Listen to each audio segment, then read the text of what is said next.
বিকেলে আমরা চা খেতে গেলাম একটা টি স্টলে। সেখানে একজন গোমাতা এসে হাজির। উনি বলছেন, তোমরা চা খাচ্ছ, আমাকে তো কই চা দিচ্ছ না। চায়ের কাপ রয়েছে টেবিলে মুখ নিয়ে চলে এসেছে। তখনই দোকানের মালিক তাড়া করেছে লাঠি নিয়ে। বেচারা মন ভেঙে গেছে, দাঁড়িয়ে আছে। তখন যেই আমরা একটা ডিমের টুকরো দিলাম, ডিম ভাজার টুকরো, উনি খুব আনন্দ করে সেটা খেলো। ওনার মনে হয় খুবই ভালো লেগেছে। খুবই কানটান নাড়ছেন উনি, মাথা নেড়ে জানাচ্ছেন যে দারুণ খেতে। তখন ও ভাবছে যে আর কি করা যায়।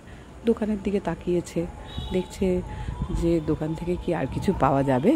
চিন্তা করছে যে দোকানের বাইরেই দাঁড়িয়ে আছে, জানে তো মালিক এক্ষুনি লাঠি নিয়ে তাড়া করেছে, আবার যদি তাড়া করে। তো একজন ভেতর থেকে বিস্কুট কিনে নিয়ে আসছে, দেখেই তো খুব খুশি।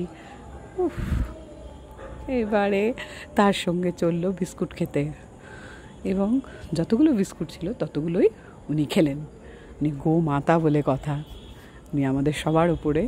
তো সব কটা বিস্কুট ওনার খাওয়া হয়ে গেল। তারপর যথেষ্ট খুশি হয়েছে, কানটা নাড়ছে, বলছে এটাই পরম্পরা, প্রতিষ্ঠা।